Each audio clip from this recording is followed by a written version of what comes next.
Alright, here's a little video of the tools you're gonna need for this. So, flatheads, take off your intake, 7/16. Take off your intercooler piping, 12mm. It's gonna be for your remove your fuel pump or fuel lift pump. The new bolts are going to be 7/16. Then you're going to need 11/16 and a 7/8 for your fuel line fittings. You saw me use this, just get the old lines off, and then some zip ties and some cutters to finish cleaning it up, whatever. But that's basically all the tools you need for this whole kit. Not too bad. There's a little link to the YouTube video.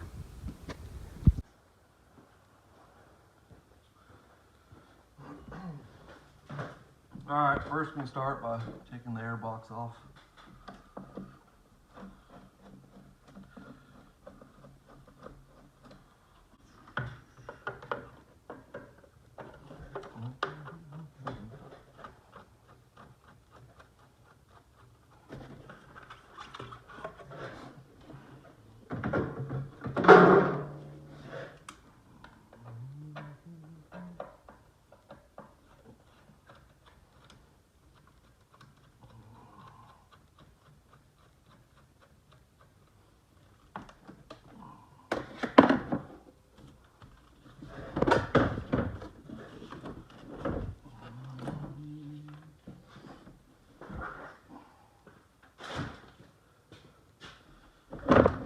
Mine just kind of sits there, so take it all the way out.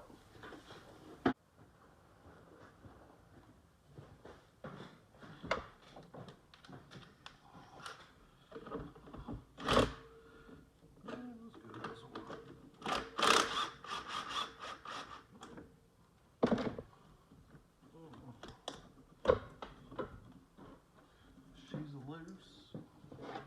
Yeah.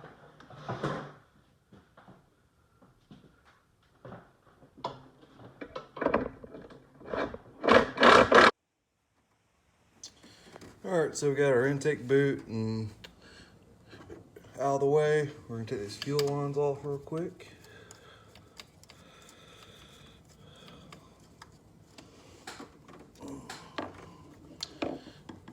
Well, this is the original pump head. It ain't never been replaced. So these lines probably kind of tight.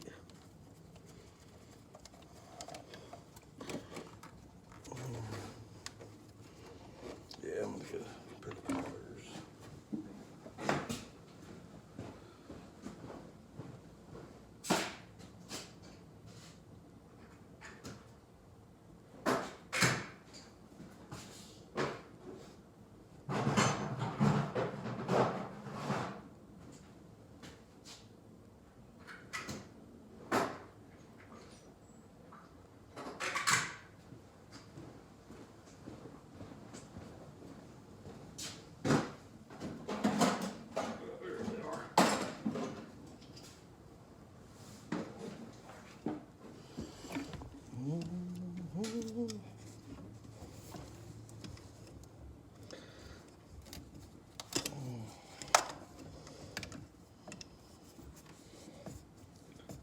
Twist it a little bit, get it loosened up.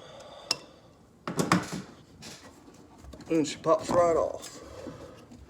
Alright, gotta remember which line goes where. That's gonna be your outlet going to your injectors.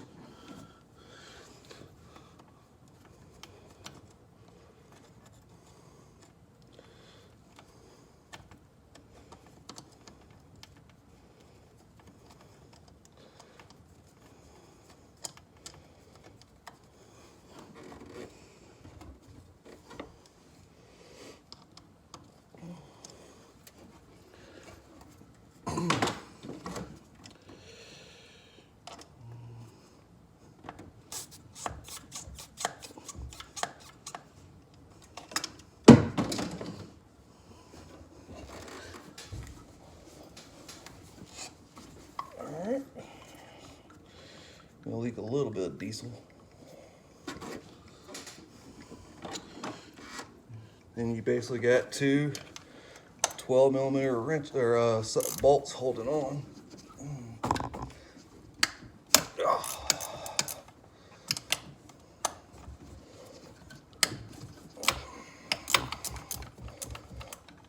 They tell you to watch the video, and the video is simple. I mean, you can do this with basic hand tools at your house in probably 20 minutes.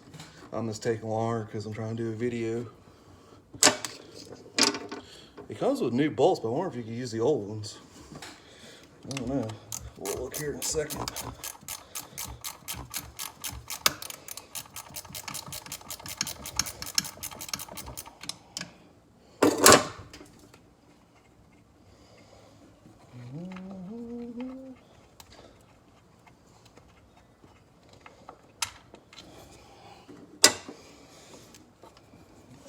Actually, it comes up pretty easy this way.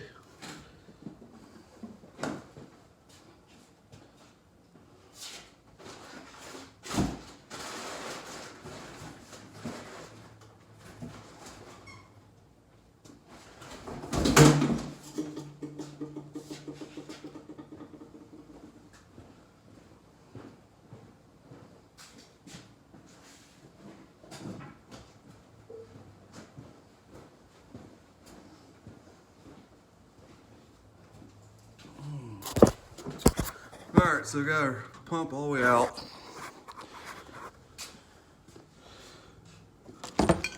And we got our new one.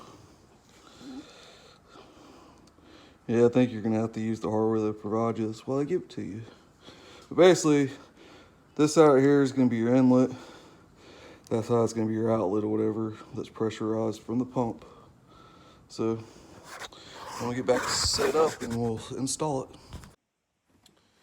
All right, let's get this thing installed.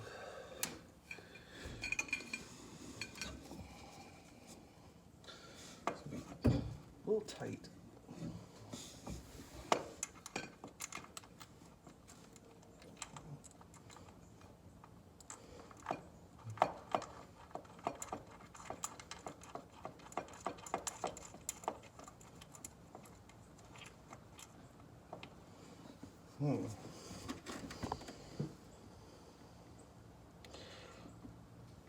That'll tighten up.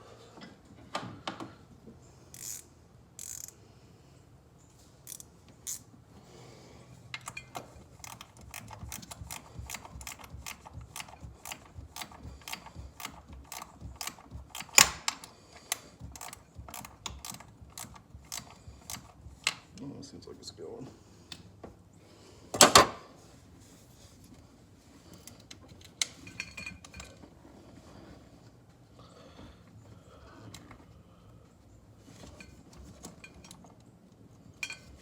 Start for me.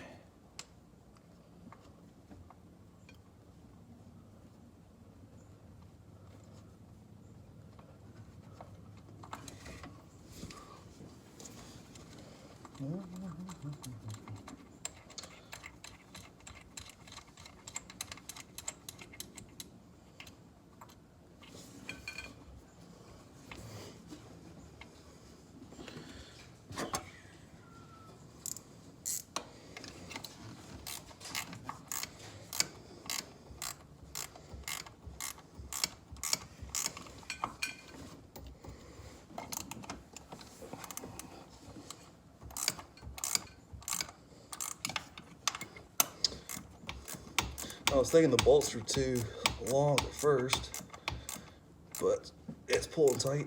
I'm just gonna hand tighten these pretty good because I know it's an aluminum head. You don't want to rip the threads out.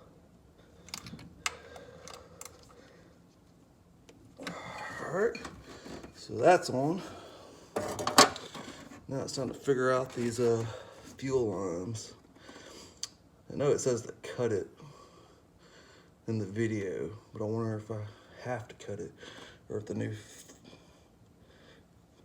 things will fit on there. We're gonna find out. It seemed to be pretty good and tight. Just gotta push the hose all the way up to the little rubber cap part of it. These still spin so you can get everything hooked up. It's time to put these fittings in the pump. Got 2 of them.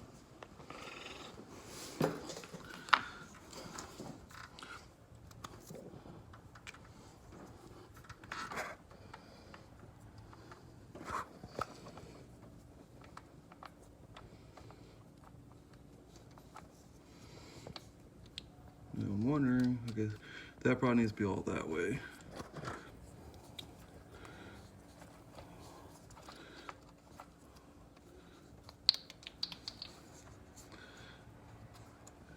I think those are there so you can get the line to where it needs to be and then tighten it.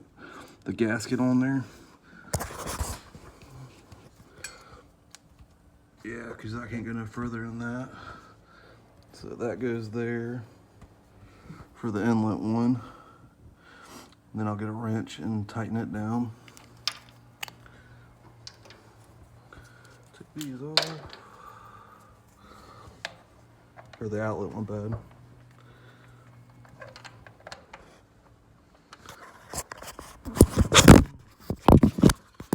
I don't know if any of y'all done a video, but it's kind of hard doing it with a phone and no kind of like holder for it.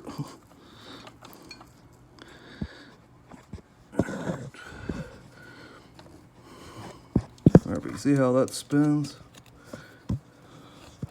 You want to get it tight over to where the rubber gasket hits. Okay. And then you should be able to get the right angle you need and then tighten this nut down to secure it. That's what it looks like to me. It doesn't say nothing in the video. It has totally different fittings than what they give you. So we're just gonna try it, see what happens. All right, so one issue that I did come in contact with these fittings, the way your hoses are ran, you gotta watch which angle you put it at, or else it's gonna sit there on the other one. I'm afraid it might rub through the other hose. But the good thing about it, the way they designed these fittings, is that you can angle them and then tighten this nut like I thought, and it'll stay in that angle right there. So now, again, where they won't hit, it's ran decent. I could run it on the other side, but it's gonna be closer to the engine block, and I really don't want to get hot. I mean, I don't know if it'll melt through or not, but we're just gonna be safe. So now I'm gonna finish tightening up the lines, and then we're gonna pull out the wiring harness and go from there and go to that part. Here, we'll get this wiring harness out.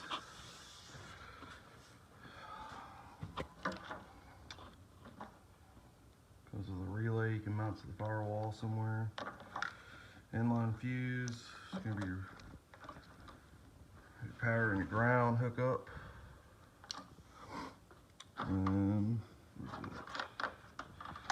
this is the little fuse jumper thing. They're going to be going into your fuse box to your ignition switch. So let's see if we can figure out how to set this phone up and do this real quick.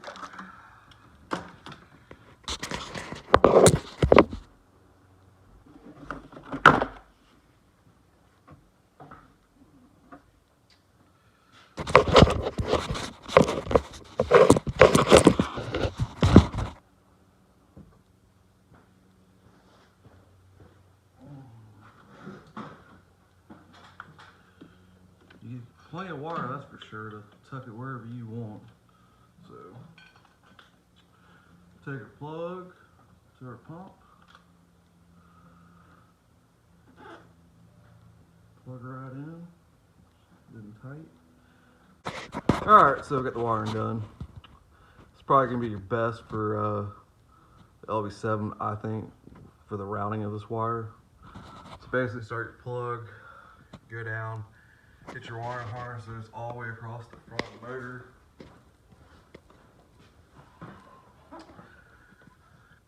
Then you're gonna go underneath your heater line, run it all the way up to your firewall, your ground right here for your hood. It's perfect for your relay. You're gonna have about 3 foot of extra wire. Black Performance this should help y'all guys out for if y'all ever revamp this system or whatever. That needs to be a little bit shorter, probably about 2 foot, 2.5 maybe. The one thing you do need to extend is your fuse that goes to your power and ground right here. I had just enough to get into the box. It could be 4 inches longer. And then you got your fuse box wire, the trigger, the relay. It's probably a foot too long. Being ground around, it goes in, plugs in, notch a little spot in the fuse box for it. It sits on there nice and flat. But to me, it's probably gonna be your best bet for how you're gonna run the wiring on this. Because I mean, when you do your injectors, all that stuff's coming off anyway, so it's just with the stock harness, whatever, simple and clean. Shouldn't be able to see it that bad. So, all right, we're gonna slap this all back together and then get a video of it coming on and see how it fires up. All right, everything is back together. All your wiring's done. It looks pretty clean. Like you don't really see none of the wiring. Looks good down there. So, time to turn this thing on and see what it does.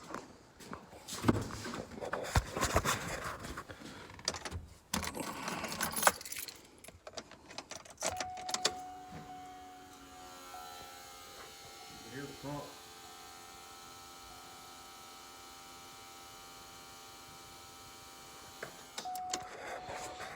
It's a lot quieter than the fast system. I'm gonna turn mine on 2 or 3 times just to get the whole filter primed or whatever. So.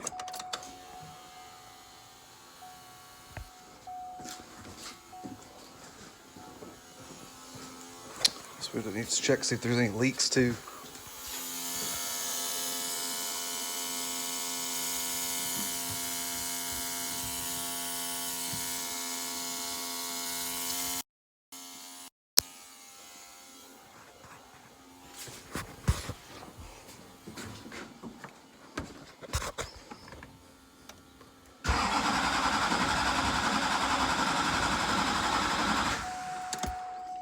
Guess she ain't ready yet.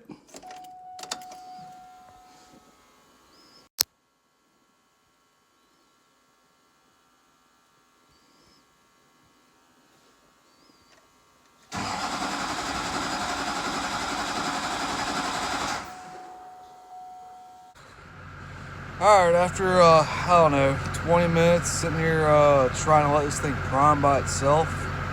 Like it says, all you gotta do is plug it up and it should prime by itself. Kept on having issues. It wouldn't prime, so it's running now. It'll run for a minute or two.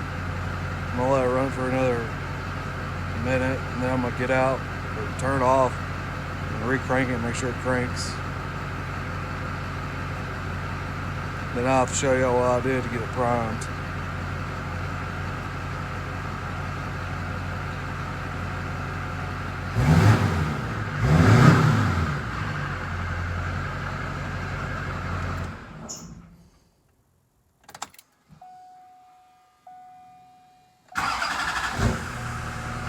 Fire right back up that time.